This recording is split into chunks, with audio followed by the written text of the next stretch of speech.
This is David Holloway, and welcome to Hunting Greatness TV, the place to be where we're going to design an elegant business, lifestyle, and legacy that you love. And today's very special guest interview is with soon-to-be Hall of Famer, NFL running back, Edgerrin James, former teammate and friend of mine, and we're going to be talking way more than just football. We're going to be talking about lifestyle. We're going to be talking about traveling, his motto of never retiring and always setting new goals no matter what you accomplished in the past.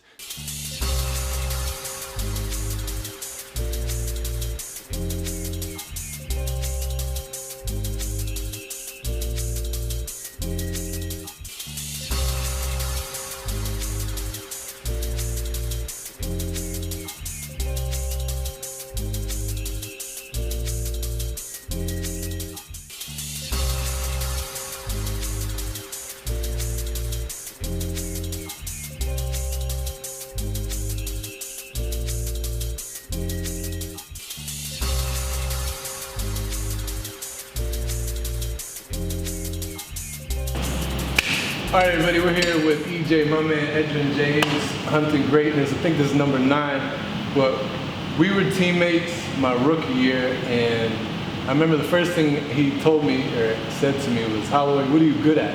And he already started trying to get me down his hustle route, where it was on the airplane, it was chess, catch the $100 bill if you could catch it with your fingers. He was the man, and I paid very close attention to some of the things he did. I wanted to find out what are the little things he did different to make him kind of stand out and be such a great competitor, to be one of the all-time best. Happy he's here doing the interview, but we're gonna jump right into it. So the first question is, what was your vision as a kid, growing up? Was it always NFL? Was it always running back? What was kind of your dream coming into Miami and then the league after that? Well, when you start out as a young individual, before you even touch the sports world, you always want to be successful. You want to be successful, and you want to be able to do all the things that you see people doing in life. Right. So that's where it all started. It started from that. You started looking at these people with this. You look at the big houses, you look at the cars, you look at the people being able to do the things they want to do. And so you start creating this lifestyle or creating this vision from there. Mm-hmm. And then it goes by, how am I going to be able to do that? That's the main thing. How could I accomplish those things? Right. And, I was fortunate enough through playing football. Football was something that came easy to me. Mm-hmm. And being that it came easy to me, it was an opportunity for me to actually excel and play at the highest level. So that's where everything stemmed from. It stemmed from wanting to be able to take care of your family, wanting to have all the nice things in life, and wanting to be successful.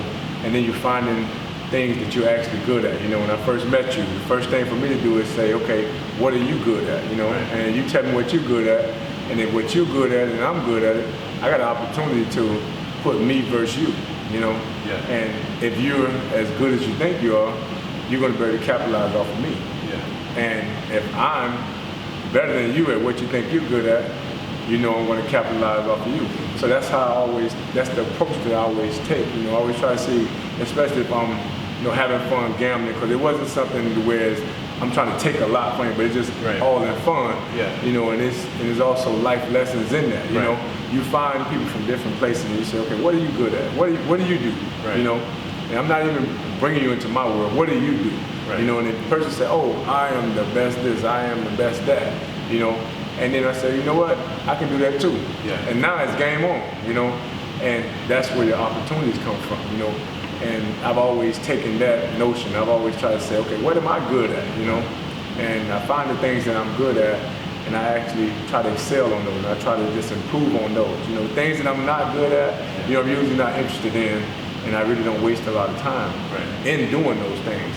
And I think there's a beautiful lesson in that, because a lot of times, we find ourselves wasting time trying to do things that we're really not good at, and we wonder why it don't work.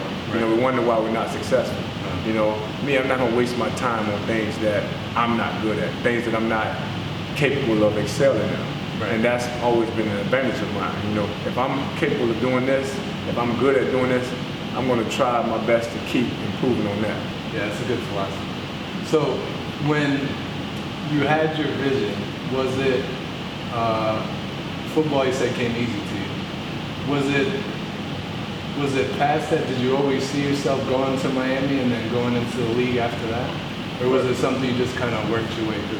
Well, you go step by step. Yeah. You know, the first thing is to become a great ball player. You know, Right. you want to become a great ball player, and I'm from South Florida. South Florida, Miami Hurricanes, everything. Oh, yeah. Growing up to us, and you always want to play at the University of Miami. That's always been a goal of mine, and that's the place that I wanted to play at. You know, and so you're doing everything that it takes. You do what it takes. You know, from a football standpoint, the game's easy. Now let me outwork everybody to make it easier. You know, and it's going to actually help you get closer to your goal. And you know, getting to the University of Miami, I know if I get to the University of Miami, you know, that right there is a major accomplishment. Right. You know, and then once I got to the University of Miami, you know, you start comparing yourself to the other guys, trying to see, okay, how good is this guy? This guy right here, oh, he's about to go to the draft. I think I'm better than him. You know, I think I can play on the same field as him. You know, and you just start creating new goals. Right. Just continue to create new goals. That's one thing that, you know, that I see as successful people. They continue to create new goals because content people, once they accomplish something, Right. and which I see with a lot of the youth now, Yeah. they just want to get to college. They Right. get the scholarship, and they get to college, and they kind of lay down, so to speak. And that's one thing when you look at it, you say, damn, you know, that was just one goal, you know? Right. And their family's happy, everybody's satisfied with it, when it's like, no, there's more to it. You just open one door, you know? And you want to just keep opening doors. You want to keep setting the bar higher and higher. No matter what I accomplish, I Right. always raise the bar. I keep raising the bar. I keep setting new goals, Yeah. no matter what. And I've taken that approach when I get to college. When I got to college, you know, I want to have a scholarship, get to University of Miami. When I get to University of Miami, I walk in that stadium and I say, hey, I want my name on that stadium. You know, I see names on the stadium. I want to be one of the players that's playing. I want to get drafted to the NFL. I want to do all those things.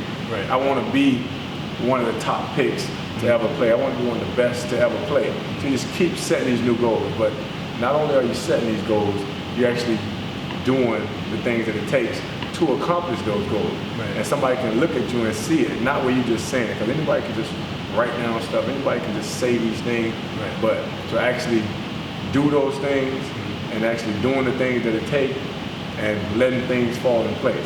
And that's always been the way I do things. You know, I've always taken it step by step and always just create new goals. Even to this day, it's always a new goal. Yeah, yeah, which is a great philosophy because so many people, like you said, get content. They'll get to a spot and their hunger will die, their work ethic will die. They'll figure, okay, I made it. And there's so much more to life and there's so much more growth out there for you.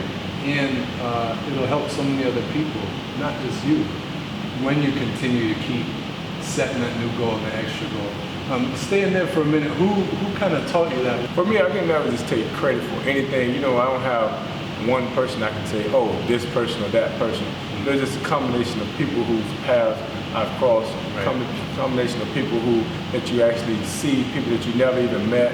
You know, I've always liked to read books. I've always liked to venture out and just kind of see how successful people are doing things. Right. So I can't just say it was one person, or I can't say it was just me coming up with this stuff. You know, it's just a combination of all of it. Saying, you know what, you know, if you want to have these things, then you have to do this. So you just see how these people are doing it, how this culture is doing it, how this family is doing it.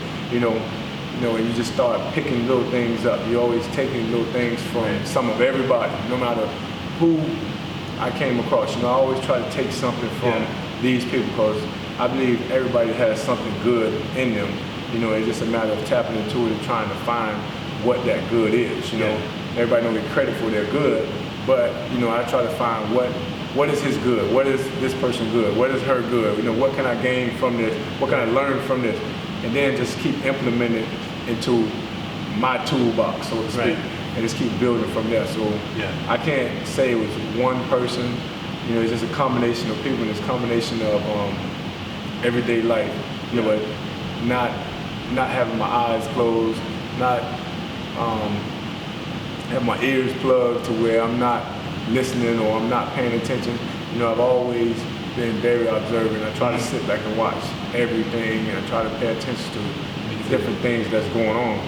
And you usually get a little insight, and then before you speak, you kind of say, you know what, I kind of already know that, or I kind of feel this, and it gives you, another level of respect for the person when you can kind of grab certain things from them. Yeah, and I'm kind of the same way. I'm more quiet, but I'm very observant, so I do the same thing. And I think that's a sign of being a student of life, really. Right. Because you're talking about cultures, people, all your experiences, you're taking little pieces from, and then, that gives you the edge, and that gives you kind of wisdom, and it just adds to who you are as a person. Did you have a favorite player growing up? For me, the favorite for me was always Walter Payton. Walter Payton, the way he worked, the way he did everything, that was always my favorite when it comes to a running back. Right. Outside of Walter Payton, it was always University of Miami. Right. Just the team in general. So I didn't have so many football players that I like. I just like to look at Walter Payton. And you would have I would have these workout VCR tapes then, VHS tapes. Yeah, I remember that. And look at those tapes and you just pick up things. And one thing that always stood out is just outworking everybody. So I would just go quietly outwork everybody. And when you get results, it drives you back to that place, that quiet place where you're just working. And that's one thing that kind of helped me, getting those results, because a lot of times when you do things, you don't get results, it kind of turn you away from it. But at an early age, I started saying, you know what, I want to work out with nobody knowing I'm working out. I want to do this behind the scenes without letting everybody know that I'm doing it. And by doing those things, you start seeing the benefits, so it drives you to do those things even more. Right. Tony Dungy, all the players that I've talked to said they love playing for him. So who would you say to that? First of all, for me personally, I hate to do interviews where I have to talk about this person or that person, but it's easy to sit up there and talk about Coach Dungy because you actually love this dude. You like the way this dude carries himself and the way he operates as a football coach. In that business, it takes a special person to do it the way Tony Dungy did it. Because it's a pretty tough business. It's a business to where you have your livelihood on the line. You have so many factors that could affect the way you live, the way you do things, and that thing right there is pretty tough. But for him to remain cool under pressure, for him to sit up there and let the coaches know, hey, look, we don't curse out here. We're not going to curse the players. We're going to treat them like men. Those things right there are things that always stood out. You always respect the person that say, hey, look, man, we're going to do this thing the right way. We're not going to sit out here and waste time. We understand what we have to do. Now let's do it the right way. And no matter what happened, no matter what the situation was, no matter how big the game, you had one rule, that was family first. Anytime you had something going on with your family, you didn't have to explain, you didn't have to sit there and hopefully, I would hope that he would give you permission to go see about anything. It was automatic. We'll see you when you get back. And that means a lot, especially in that business, because one player could affect the outcome of the game. And when you have a coach that puts his faith and his belief before any of that, that means a lot because it's a tough business. And you can tell the fact that you got people looking for jobs and he's turning them down. That says a lot about the person. I remember being in Arizona, and then I think he sent, after they won, he sent you that box, and you opened it, and it was the Super Bowl. Yeah, that was pretty cool. The whole organization, it was the owner, Mr. Irsay, Mr. Poland, Tony Dungy. It was a collective effort, because they understood, the importance of certain people in the building of the organization, or as far as during that time, that team, and that's a great honor, it's a sign of respect, and I always remember that, and I always cherish that, that always stands out because, people are recognizing what you do. You know, even if everybody else don't know it, those are the things that remind you that, hey, you know what? People recognize the work that you put in and the importance you played in certain situations, and that was one that always stand out, and I respect the whole organization for doing that. Yeah, you got a book coming out. Your daughter's got a book. Talk about that for a little bit, and then also I want to get into the traveling a little bit. The thing I've gotten into with the books, I heard my daughter, she's writing a book right now. She's attending Howard University, and she came up with the idea, and it's a nice concept, ways to kind of help people. It's timeless material. I always think about timeless stuff. Right. Anything that we can do that can help people, not so much as a fad or a fashion where you have to hurry up and do things before you miss the opportunity. I've always enjoyed things that are timeless, things that you can utilize 10 years from now.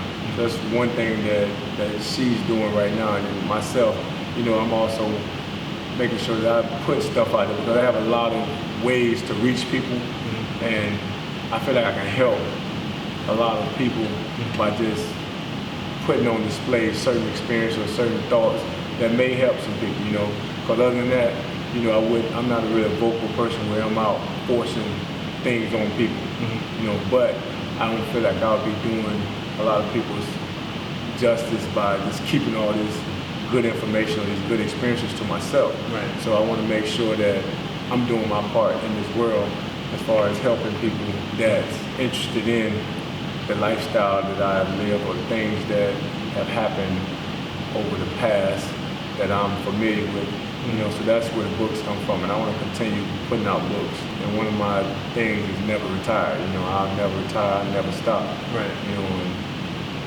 And that's where the books they're going to kind of hold me accountable, because you're going to see my growth, you're going to see my different experiences, and that's where it leads into traveling and moving around. I try to make sure that I'm always moving around, make sure I'm always experiencing things. I have a year-long calendar that I keep, and I make sure that I put in there, so many different places. So many different months or times I have to travel a year. It's kind of like a protocol that I've required myself to do, just because the benefits of traveling, the growth you get from traveling, the experiences, you get to witness so many different things. Because I'm trying to think if you just stay in your little environment, right, you're missing out on so much. Right. That's what happens to us so many times. You see people that's all they know. But once you can tell people that actually travel, the conversations are different. They have more, they seem like they're more creative, because they pick up things from here. You see them doing stuff. Even when you go into some people's house, you can see that, they move around, they're not just people that just stay doing the same routine. Like, I don't want to be the guy that's known for being at Cheers on Monday. Like every Monday. I don't want to be that guy, but I want to be that guy that has been there, like he may stick his face in there every now and then, but I don't want to be a regular nowhere. Right. That means I'm restricting myself, and I'm not doing myself any justice, or not even expanding on everything that I have already started in the past. It's like I just laid down, so to speak, or became content, and that's not going to happen. Yeah. So your protocol, is there like a number you try to hit, like every month or every year? Like, this is how many times I want to travel? Yeah, I have a year-long schedule laid out, and if you go in my office, you'll see certain maps. I had to hit the Caribbean so many times. You'll see color-coded little maps. I'll show you when we get a chance, and you'll get to see to where I'm just trying to experience everything, and throughout the year, because I try to have a balanced life. Right. I try to make sure I'm doing everything. I'm making sure I'm taking care of the kids. I'm making sure financially everything's straight. Make sure I'm doing my charity to help people. It's just nonstop. It's like every aspect of life. I'm trying to make sure that I'm aware of it, and I'm actually putting forth effort. I may not do everything the right way, or I may not have everything going, as I might be missing out on certain things, but it's not that it's not from a lack of effort. You know, Right. I'm going to continue trying to improve on everything that I'm doing. Yeah. And also, in doing that, traveling that's big for me. You have to travel. Oh, for sure. And you can only travel if you have some money. Yeah. You can only get some money if you hustle. Yeah. And get out and make money. So everything has a domino effect. Right. You know, one stops the other. So try to make sure everything is tied together to make sure that I'm able to do this because I've done this or because I've done that. You know, because they can stop. One of them can stop you. Yeah. Do you have a favorite place you've been so far that stands out above others? Not really. You know, everything is on timing. You know, everything is on timing. When you go, what are you going for? Right. You know, so it's just, and the fact that I'm on the move, that's the big thing for me. Yeah. And to also be able to take people with me. You know, I've always been big on, you know, saying, hey, let's go, or getting people to go. Right. Because, you know, you're fortunate enough to be able to travel so many places, but to have people to be able to go with you or to kind of put together nice little events where, you know, your friends or some people you went to college with, you know, get together and we go to this place or we pick that place. Like, we've been doing that for the past couple of years. So it's, you know, it's different crews, different cities, different situations, but it's all the same mindset. Yeah. Yeah, and that makes it more special when you bring people with you, especially those closest to you. Talk about your 500 miles and staying in shape. A lot of players afterwards just kind of relax or don't keep up with their health. So talk about that for a little bit. That's just something you do, and I've noticed you post about it a lot. Yes. Well, for me, I put 500 to, first of all, it was a challenge for myself because I used to hate running without a purpose, just running just to run. Right. You know, it really was boring. You know? So I always played basketball. I always did some kind of, that's the same thing. Some kind of activity that says, hey, this is right here where I'm getting something out of it. Right. But now I've taken running because, you know, it was a challenge. I remember challenging myself when I said 500 miles, you know, it's not hard, but it's not easy. Right. But it's one of those things that says you gotta be held accountable, or you gotta hold yourself accountable if you're gonna do it. So I try to make sure that I'm holding myself accountable by doing that, by something I'm posting it, by putting it, making sure everybody holds me accountable. So they can say, you know what, this guy is actually doing it versus just talking, you know. And that's why I put it on the Instagram. That's why I make sure that I'm putting it out there. And if people see me or somebody look to you and say, hey, you know what, you started out doing this, but what happened? You know, that right there, it says a lot about you as a person. Say, man, no, this person, he's all talk. He's, you know, it wore him down or it broke him down or he's going to come up with some excuse. Right. So I'm trying to show that, hey, I'm going to be consistent. Right. You know, that's the way I live my life, trying to be consistent. Yeah. And those 500 miles, that's a challenge for me. You know, it's not as easy as someone may think because I hated running. You know, I used to hate running, you know. And so that makes it a little bit more interesting. Yeah. And as far as staying in shape, you know, when you playing ball, you're going through so much. You know, you have so many injuries. Mm-hmm. And with all these injuries, you know, the older you get, the more they're going to start to surface. Right. You know, the heavier you get, the more you're going to see the limps or the change in posture. Mm-hmm. You know, and so you're putting a lot of pressure on those bones in that body. Right. You know, and with the NFL, you know, you have insurance for so long, but eventually it fades away, you know. So you want to try to take preventative measures to make sure you don't have to lean on all these different things, you know, because, you know, you're out of the league now. You don't have people to sit there and make you work out or make you, you know, strengthen those muscles. You know, you have to do that stuff on your own. And you want to have pretty good lifestyle as far as health-wise. In your later years, you better do something, because if you don't, all those hits are going to surface.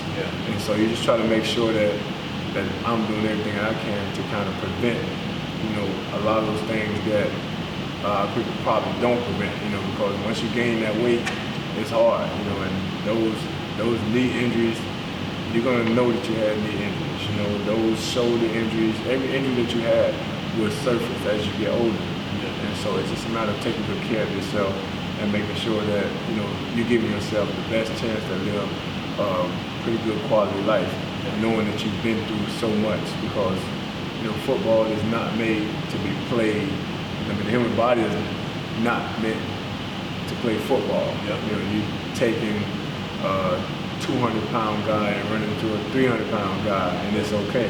When the body's not made for that. So if you're gonna get out there and play it, you gotta make sure you take care of your body also. For more, how would you want people to find out more of what you're up to if you want? Instagram usually works best for me. You know, so anytime anybody wanna reach me or kind of see what I'm doing, you can go to edgerrinjames.com or at Edgerrin James on Instagram, and you'll get a chance to see everything. And I try to make sure I keep a real Instagram going, not something that's made up or not some fake lifestyle. You know, this is what I'm doing. This is on an everyday basis, good or bad. You know? That's one thing I always noticed too, is that it seemed like you were always really comfortable being yourself. You know, you didn't have to change. Even, you know, it's almost like this is me and this is what you're gonna get all the time. And for some people that's not as easy. I think some people feel like they have to switch up to kind of fit in a little bit. But I feel like you always did a good job of just being you. And is that the main thing for me? I've always taken pride in being me. You know, I've always made sure that, you know, I'm not gonna compromise who I am or what I'm doing. You know, because if you see me in a place, I really want to be there. You know, if you don't see me, I really don't want to be there. You know, it's like I'm not gonna sit up there and make up these things. I'm not gonna put on this act because it gets kind of tough. You know, it's tough on people that's trying to be somebody else, because, you know, they'll keep changing. They keep changing, turn to this person, keep turn to that person. I'd rather just be me, and I'm at peace with being me. You know, and you're gonna have some people that's gonna like you, some people that's not gonna like you, and I accept that.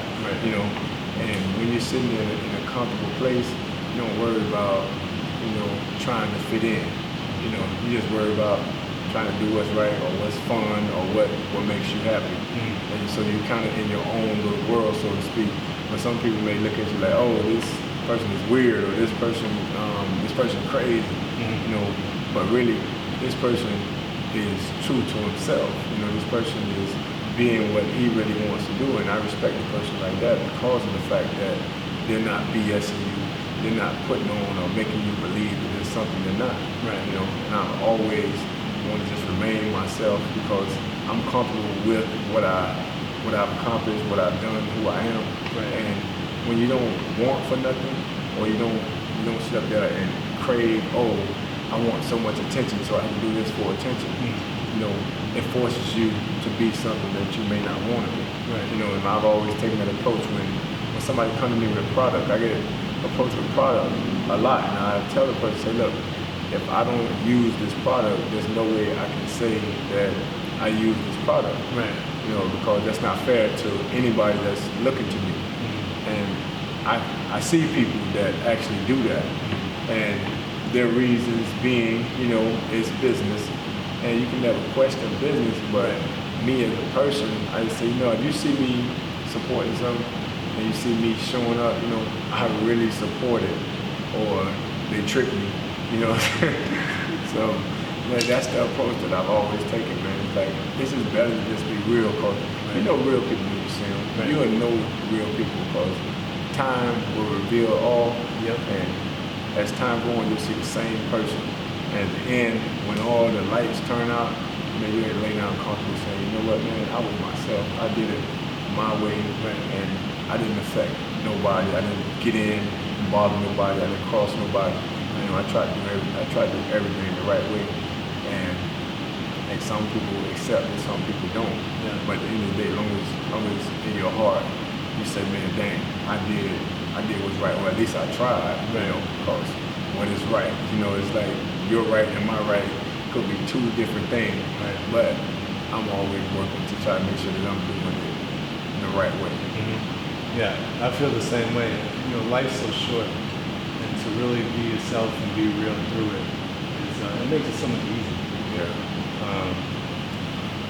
Next place you're gonna travel? Well, the next somebody in the States or out of the States? Out of the States, I really don't know yet. You know, I try to find out where things are going on, or find out if I have friends or somebody going somewhere, or if there's an event taking place. You know, and just up and go. And the beauty of this situation I'm in is you don't have to plan far out. You know, all you need is a day notice or that day notice. You know, you say, oh yeah, I want to go. All right, it's cool. Let's go. And especially when you're going out the country, you don't have to worry about getting all these particular clothes. You say, hey, I just want to go have a good time and pick up something when we get there if we need something. If not, hey, I'm comfortable with what I have. So let's just go have fun, experience it, and then get back. All right, cool. I think that about does it. It's a wrap. Thanks for doing it. All right, appreciate it. Stay in touch. Everybody, I hope you enjoyed the interview, and we'll see you when we see you. Hunting greatness. Over now. Peace. Hi, well, I hope you enjoyed that interview with Edge. Listen, here are my big takeaways from this awesome interview. The first thing I noticed what he said, he had his vision early on, but he was a really big dreamer. Not only did he make it to the University of Miami, but as soon as he walked in, he said, I want my name on the stadium. That's exactly what he did there and on the next level with the Indianapolis Colts. The next thing he said was he has a mindset to become great, and he talked about training alone in the wee hours when he wanted to do it on his time. He said the mindset he had, and he worked so hard that not too many people could keep up, but he created a way to do that anyway. Signs of greatness. The next thing he said that really stuck out to me, he said he believes there's good in everybody. So with all the traveling he's doing now and all the people he's met, he's always taken little pieces from everybody and studied them and used the things that he likes to incorporate in his life and to pass down to now the people that he's choosing to help along. And speaking of helping along, you go to the property in Orlando that he has, and there's kids everywhere. I mean everywhere, like 50, 60 kids at a time, some of their parents too. And what that showed me is what a big heart that he has, how much care he has for the kids and their families. To put in so much time and effort and energy into that says a lot about a person, and also we talk about legacy here all the time, will leave a great legacy. The other two things I want to mention that stuck out to me was he's always setting a new goal no matter what he's accomplished in the past. And here's a guy who's accomplished a lot. In terms of his profession, I think he's 11th best all-time on the NFL running backs list.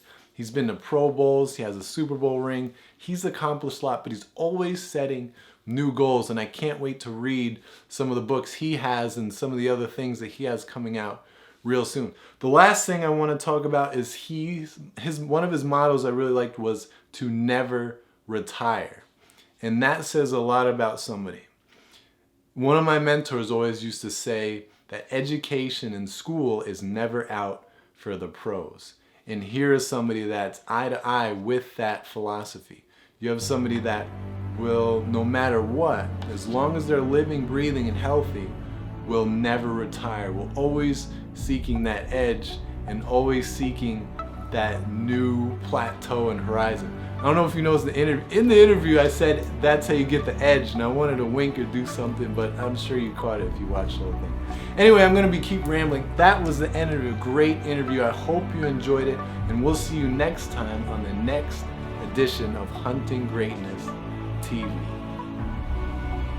Alright, thanks for watching, and if you feel like you got some value out of this or you liked the video, please subscribe to our channel, share it with your friends and following, and as always, keep going out there and hunting your greatness inside